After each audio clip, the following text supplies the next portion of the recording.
Hey everyone, welcome back to Neonatas. This is episode 9, and today we're going to be talking about mastering emotional intelligence, thriving in relationships and life.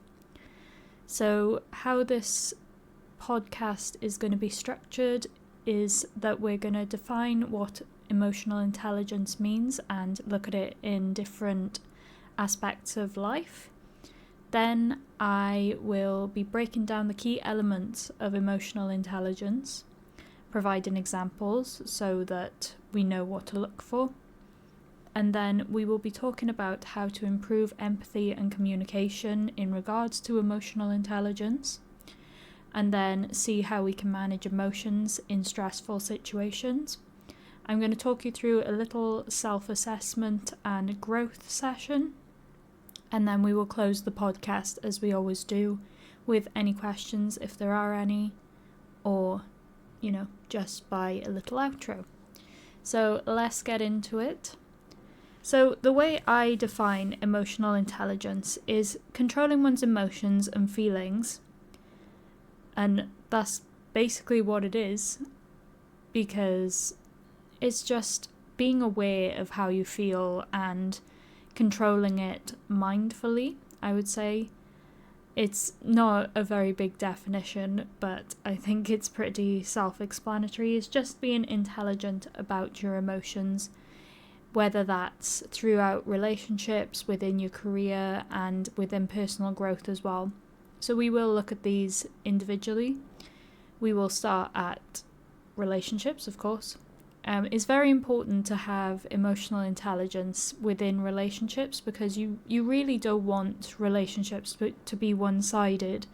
So this could look like you not listening to the other person, you disregarding the feelings of another person, so not having empathy, you always talking about yourself and never taking into consideration how the other person feels about something, what's going on in their life, anything that's bringing them down, or the opposite as well, what makes them happy, being very aware of how they feel and what their emotions are as well, which is how a relationship is meant to work, whether that's in friendship, a partner, a family member, a colleague, anyone that you have a relationship with means that it's a two-way street. So you should give that person your attention and consider how they might be feeling, and in return they should give you space to express your emotions and let them know if there's anything that is on your mind at the moment. So this is something that will then show the other person that you care, and it should encourage a better relationship between the both of you if done right. Let's just say that whenever you're together, you both actively listen to each other, or express both of your opinions while holding space for differences within your opinions. You might not even have the same opinion, but it's important to hold that space so that your friendship or relationship can grow. Because if you're very judgmental or have no empathy or don't want to listen to what it is that they have to say because you might feel differently, then that is not nurturing your friendship and might lead into a decrease in your relationship in terms of trust or honesty, things like that. In terms of career, this is very important in order to have emotional intelligence within your career and around your colleagues, manager, bosses, all of the sort. It's also learning to know when you should voice your opinions in that company environment and when to not. Also, when to know whether to allow something to affect you or not. Let's just say you're customer facing and a customer is obviously having a go at you, but your background might be that you've woken up in a really bad mood, everything's gone wrong for you that morning, and you really feel like the world is against you that day, and now you have to deal with customers, and that's the last thing that you want, is for a customer to be yelling at you from the other end of the phone. However, because it is your business environment and it is your job in order to look after and solve problems for clients, you need to push your emotions aside and deal with this neutrally.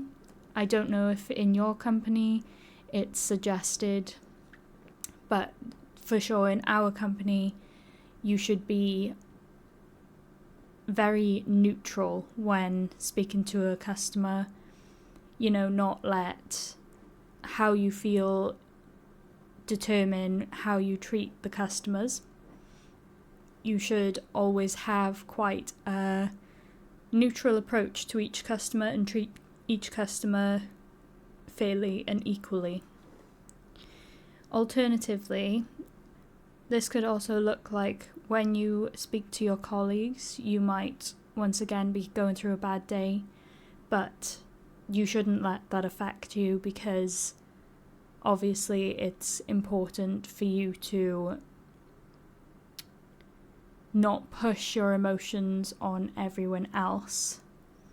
And also, you have to remember that this is a professional environment and you are not around your friends, so you should really take into consideration what you are sharing with other people around you. In terms of personal growth as well, emotional intelligence is very important, because you need to know when to listen to your emotions and when to not listen. Sometimes your emotions can get in the way of completing tasks. Let's just say that you've got a strict routine that you have to adhere to, and then your brain is going, we could just procrastinate and play some games instead of doing things that will help us grow and develop as a person and improve our future. Sometimes it's okay to give in to that. When we're human at the end of the day, we're not robots, but we do most of the time, if we have control of our emotions, then we need to act on it the way that would benefit us most, instead of always caving in to our emotions, the more emotional and personal side of things, and let our bodies get away with it. Also, we need to be aware of our emotions in terms of personal growth, because we need to see what the more negative sides of our emotions are, whether they affect us negatively, whether the outcome is slower because of this emotion, and how we can change that in our day-to-day life. This kind of links nicely back to my previous episode, which was around forming habits, and I spoke a lot about triggers in that, and this is exactly the same in terms of personal growth and emotional intelligence. If you have a certain trigger that causes you to react in a specific way, then it could have a negative impact on you and how you grow as a person. We have to learn how to deal with these triggers in a way that is going to benefit us long term and benefit those around us as well. So, one example for me is recently I've been taking a lot of time to assess my emotional intelligence. So I've been very big on schedules and routines at the moment, and sticking to for the most part is really fine for me. However, last week, actually, I will be brutally honest, it was my third day in the office. I don't know if you know much about me, but I work from home, and I was in the office like 3 days in a row that week, and by the time I got home, I've been dealing with health issues as well and all good things like that. So I got home and I was like, oh my gosh, I've booked the gym, like I really need to go. I was speaking to ChatGPT, like, give me an inspirational quote, like how many people would I be more considered more productive than if I went to the gym today, like how many people actually go to the gym and ChatGPT was like, well, if you go this one day this week, which actually would have been my second day, but if you go to the gym like once a week, you're more productive than 65 to 70% of people. So is a really good minority that go to the gym. So please take that into consideration if you are interested in going to the gym or need some motivation. But I literally got in, I sat on the sofa and I was like, there's no way that anyone is going to make me move now. But sometimes that's completely fine because things happen, and like I said, we are only human. So not going to the gym sometimes is completely okay. Next, we're going to break down the key elements of emotional intelligence. So starting with self-awareness, understanding your emotions and, like I said, being aware of what your emotions are and how you react to stuff. Basically being mindful about your emotions is very important, because then you can really analyse how you react to certain situations and how you could change that. If it is a negative reaction, they're not always going to be positive, or whether there's a correlation between how you react to something and the outcome of something, the outcome of a relationship, the outcome of a career choice, the outcome of your personal growth as well. And maybe your emotions are having an indirect effect on your schedule that you've created for yourself, and you're wondering why it's not working. So definitely try and be more mindful about how you react to things and whether it's a positive or negative reaction, and obviously take some time to analyse how you can turn those negative reactions into positive ones. The next one is self-regulation, so managing your reactions, like I just said. Definitely take some time to see how you react to things, if it is positive or negative, and just make sure that you take a step back and breathe and really think about how you're going to react to something that just happened. Once again, linking back to my previous podcast episode of finding your triggers and changing how they are reacted to in a more positive light, it could really change some outcomes for you in terms of your relationships, your career, or your personal growth, or all of them. You might become a better person overall if you do identify some negative emotions and redirect them into being more positive. The third component of emotional intelligence is motivation. So despite challenges, you are staying driven. This kind of links back to what I was saying about going to the gym last week. Sometimes your emotions get in your way and you can help it, and sometimes they get in your way and you can't. So for the most part, try and make yourself do something despite how you're feeling. Other times, if you feel like you deserve a break, not every time, mind, don't take this the wrong way, but if you do feel like you deserve a break, then definitely take it and have a rest. You've been working hard. If, like me, you work from home and you had to go to the office 3 days in a row and you think, the last thing I want to do is go to the gym, then do it. There's no harm in sometimes, but for the most part, it is important to stay driven despite the challenges that come your way, so that you can maintain a routine and you can see those results that you're looking for. The fourth component of emotional intelligence is understanding others' emotions through empathy. Linking back to what I said about relationships and actually your personal growth as well, is understanding the emotions that others or you are feeling.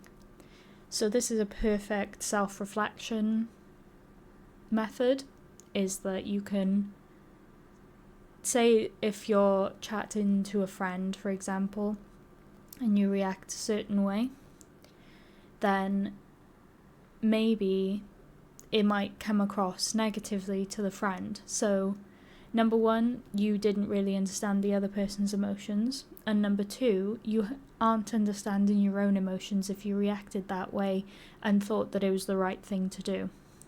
Like I said previously, it is really important to then reflect later on to see why you reacted in that way towards your friend or whatever it is that they said, identifying the trigger and trying to change the action into something else. It's called something else within Atomic Habits. I can't think of the word right now because you have a trigger, you have a something. But yeah, it is important to identify why you're acting that way and teaching yourself to act a different way when that trigger happens. So maybe next time when you and your friend have a similar conversation and they're speaking to you in comfort and trust, maybe you can react better. Because maybe what they said really triggered something personal within you, and then that is a good lead into discovering why you feel that way and why you feel so offended in order to react like that and why that is. And the fifth and final component of emotional intelligence is effective communication and building connections. So obviously social skills are very important and they are the gateway into a lot of networking. Networking is very beneficial, whether that's just for generic relationships within your life or for career potentials and personal growth. Maybe the different people that you speak to gives different insights in the way that you can personally develop career-wise. You could be asking people what they do for a living and whatever they say really interests you, and then if you form a good relationship with them, they could be like, oh well, if a new job opens within my company, within my business, then I'll definitely give you a call if you're interested, or maybe we can work together and you can see what I do for work and maybe you'll be interested in giving it a go. Or just maybe you have a business and you need those networking skills to find people that might help you improve your business even more. So building connections and having social skills is so important. So the way that you hold yourself and react within those conversations, especially the initial conversations of people that don't even know you, you really do need to make a good impression in order to become part of their network and have their number to maybe make use of their skills later down the line. But if you obviously react in a negative way, then they're less likely to want to help you or have anything to do with you in terms of business especially, and in relationships. They probably would think, oh, why would I want that person in my life if they're going to have that reaction when I tell them things. So in terms of strengthening each of these, I think I've pretty much covered that. So self-awareness, just being very mindful of how you hold yourself and regard yourself. They all kind of like interlink anyway, but seeing how you regard yourself, seeing what you think of yourself, and then seeing how you react to what other people say and why you react that way. So I always say this: have a look on Pinterest, have a look at question prompts for, and then after the four say like this emotion or jealousy or misunderstanding or sudden outbursts of anger or things like that, and it'll really, I think it's called shadow questions. It's like getting to the deepest part of your mind and determining why you react a way that you do. And then there's obviously self-regulation, so managing your reactions, making sure that you do react in the correct way within that situation. Like I said, within careers, you shouldn't be putting all of your personal beliefs into a career, because colleagues around you are only there for business purposes and for, benefits of the company most of the time. But a lot of the time your personal opinion should stay out of things, and if you think that it's beneficial for the company, then of course agree with it. And so just manage your reactions and assess whether it is the correct time to act like that, and if not, then just take a deep breath, learn how to regulate your emotions when you can't have those outbursts, and then continue on like that. Motivation.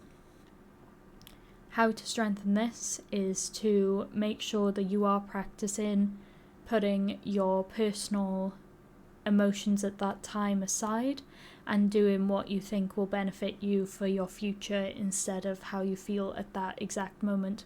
Because I don't know if anyone's been watching, but I watched the documentary of Brian Johnson called Don't Die. Really highly recommend that. Is on Netflix if anyone has Netflix. But he is on about rewiring his brain to do the things that will benefit him instead of doing things just because he wants to and that's what his brain wants to. Because he explained that sometimes our brains aren't doing what's best for us, like giving into cravings, giving into not working out, giving into not having all the nutrients of what's best for your body. So he is taking his time and rewiring his brain to think in a specific way to overpower the feelings of like want instead of need. Very interesting. So I do suggest watching that. But just to stay driven and motivated on the right path. Then there's empathy.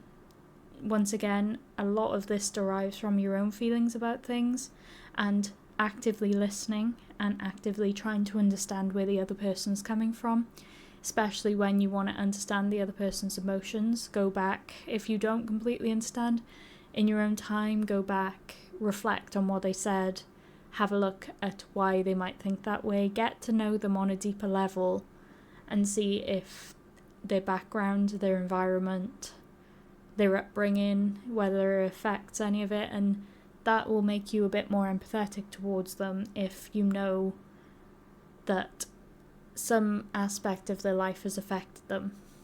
And then last but not least, social skills. In order to strengthen these, you definitely need to work on the other 4 components of emotional intelligence to make sure that you are saying the right things at the right time, having topics that you've stayed driven on despite the challenges around it, understanding people's emotions. Of course, if you don't, then you might not get very far within your social skills and effective communication. And obviously self-awareness and self-regulation, managing your reactions to things at the right time and understanding why you feel a certain way so it's not biased when you come across to other people.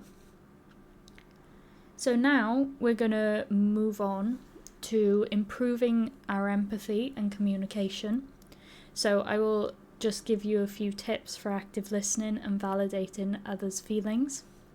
So active listening, very important skill, and that is one that I personally use within coaching as well. It is the most important skill. Active listening is not the same as idle listening. So it's not where you just sit and someone's like talking and talking and talking and you're just sat there going, oh, what should I have for lunch? What am I doing later after this? How am I going to react? That is the top reason that people don't actively listen, is because they're thinking about what they're going to say. instead of listening intently on what the person is telling you.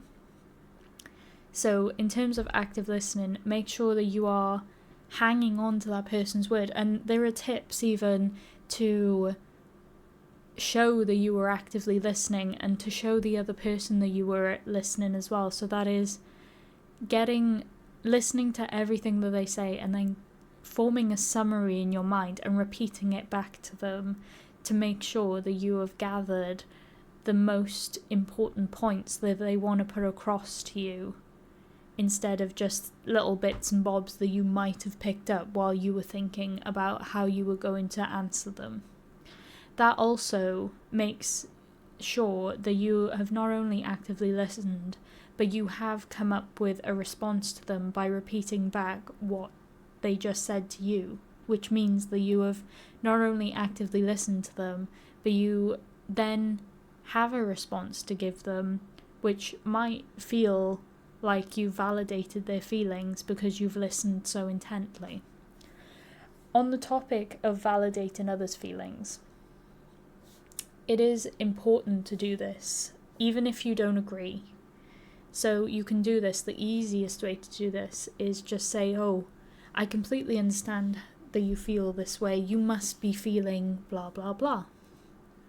Or, like I said, repeating back to them about what they just said and then go, oh yes, I see why you feel this way, or am I getting these facts right that you've just said to me, and confirming that that is what they said and that is what they mean.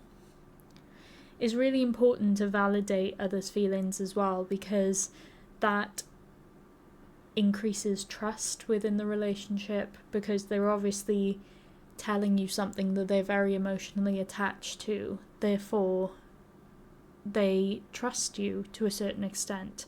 And if you react correctly, or obviously validate how they feel, because even though you might not feel like that, they do. And once again, that's the time to consider why they might feel that way, whether it's an upbringing thing, whether it's something personal to them, whether, they're seeing something that you're not in that situation.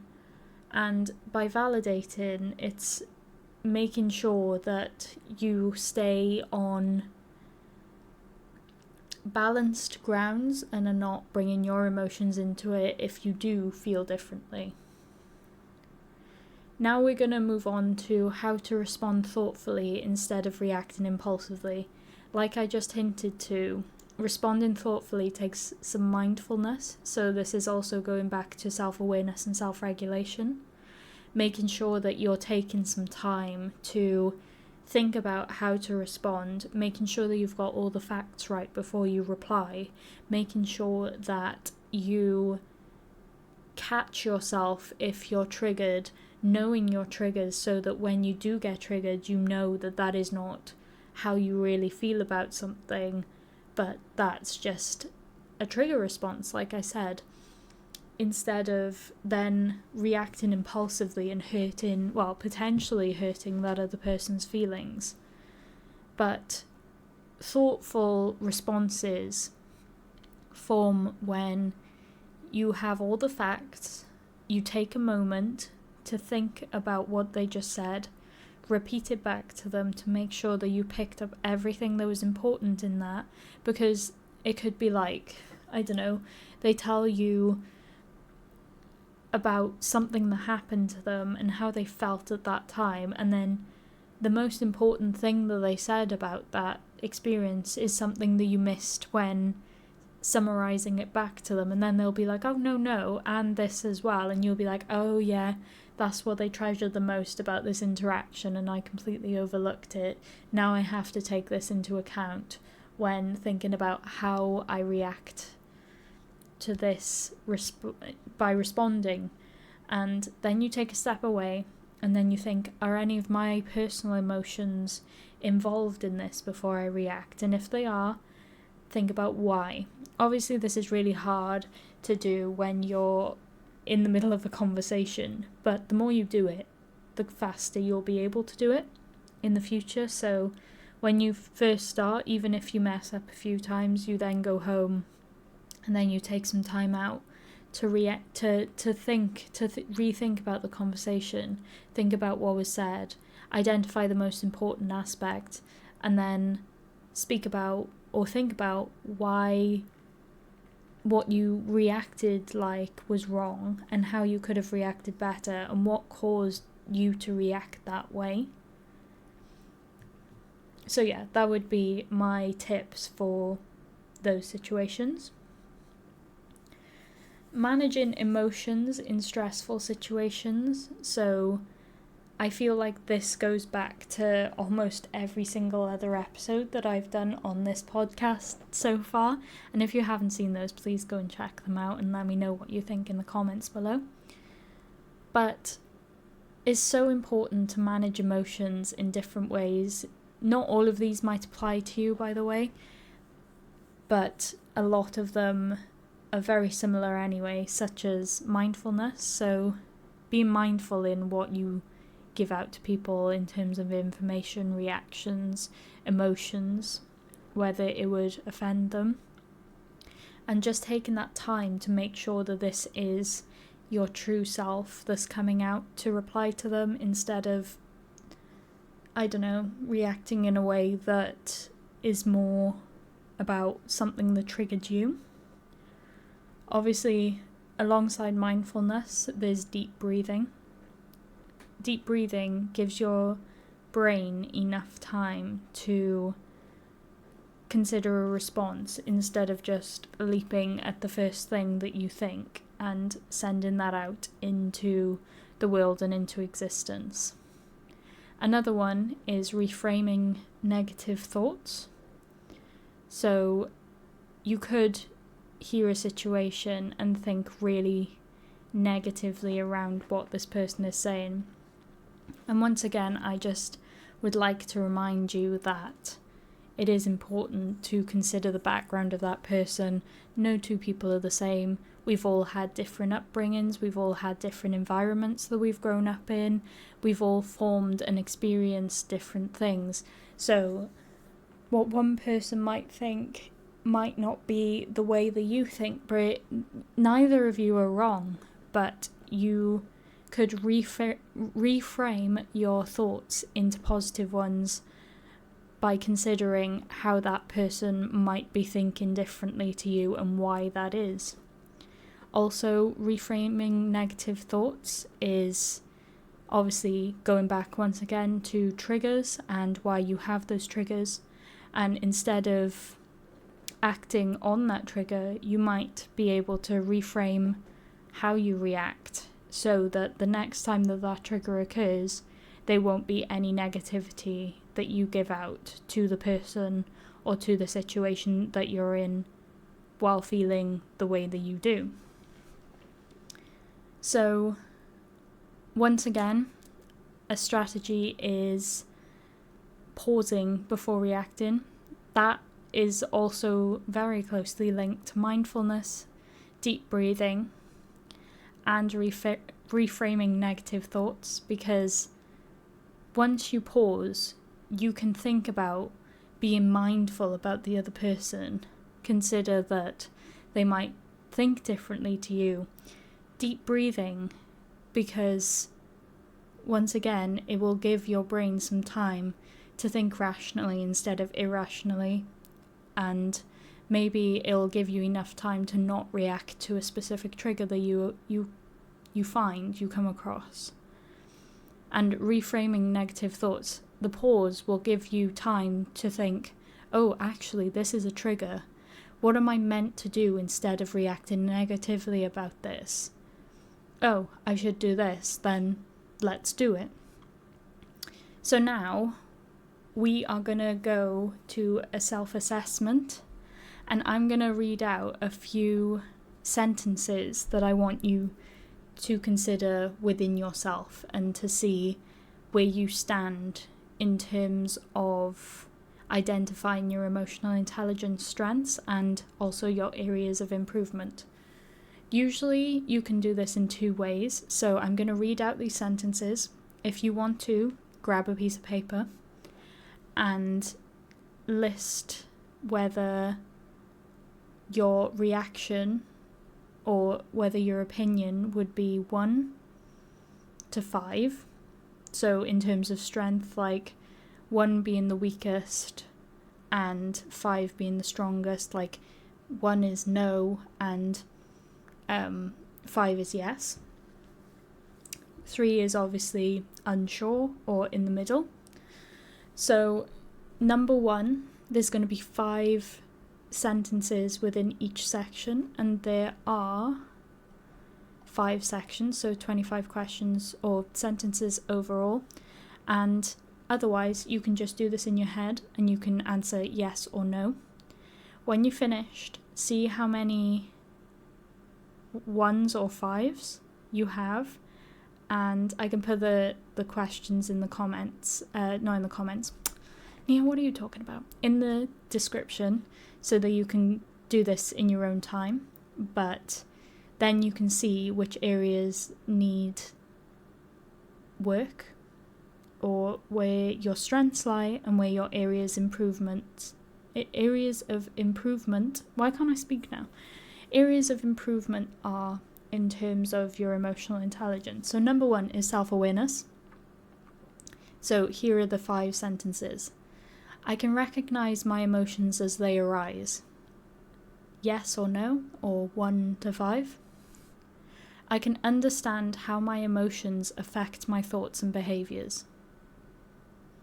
I know my strengths and weaknesses.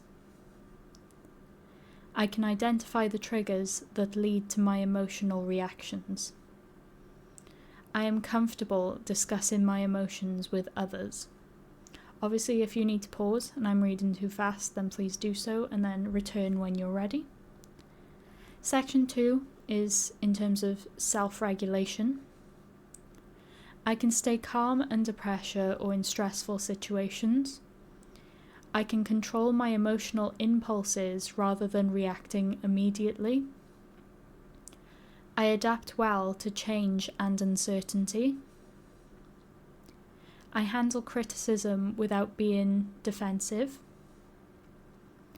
I take responsibility for my actions and emotions. Number 3 is motivation in terms of emotional intelligence. I set personal goals and follow through with them. I stay motivated when faced with setbacks. I view failures as opportunities for growth. I am driven by internal values rather than external rewards. I remain optimistic even in difficult situations. Number 4 is empathy. I can sense other people's emotions and perspectives. I listen actively and try to understand others before responding. I can tell when someone is struggling emotionally, even if they don't say it directly. I adjust my communication style based on who I'm speaking with. I consider other people's feelings when making decisions. And last but not least is number 5, social skills.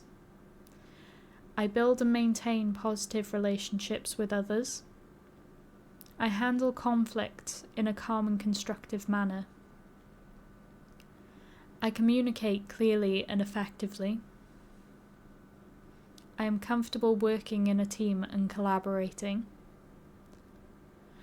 And lastly, I can influence and inspire others positively.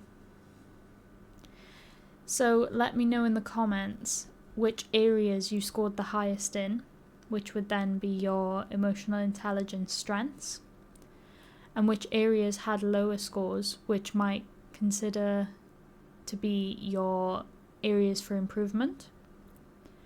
And then around this, consider what specific actions you can take to improve your lower scoring areas. And then you can even think about how you can leverage your strengths to support your growth in your weaker areas.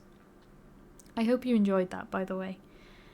So, yeah, you can take a moment to have a look at that if you want, and like I said, they will be in the description so you can have a look through them and let me know in the comments how you found that and whether you found out something surprising for yourself.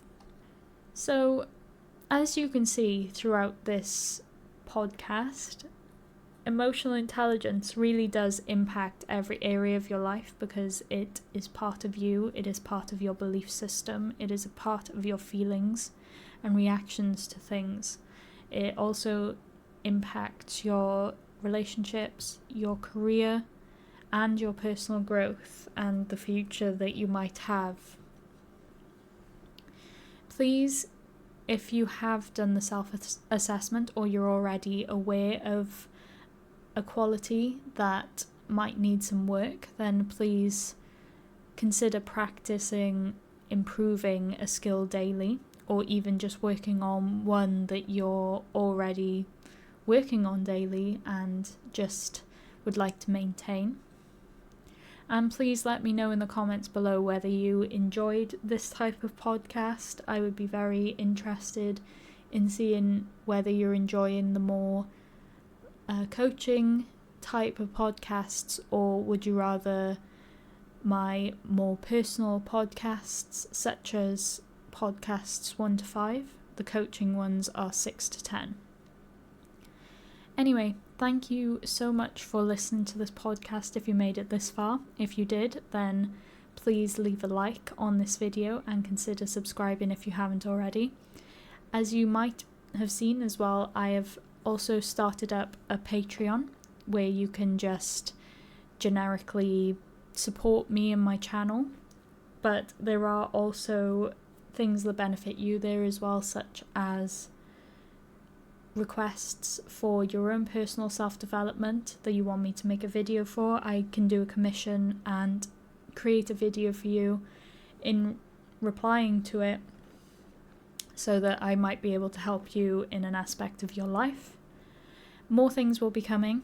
Like I said, I will be opening up a coaching corner on my podcast as well, where I read through entries, whether that's on Reddit or one sent directly to me, and doing what I do best, which is coaching people and advising people to help them gain value, I suppose, from me and my podcast.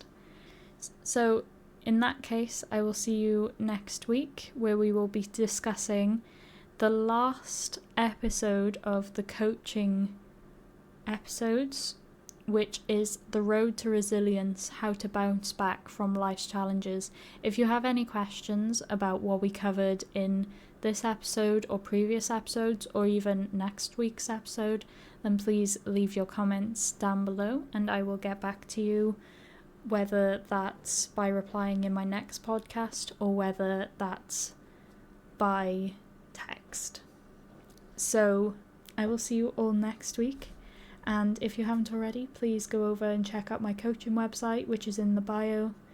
Please also check out my gaming channel if you are interested in that kind of thing. Other than that, I will see you all next time. Thanks everyone. Bye.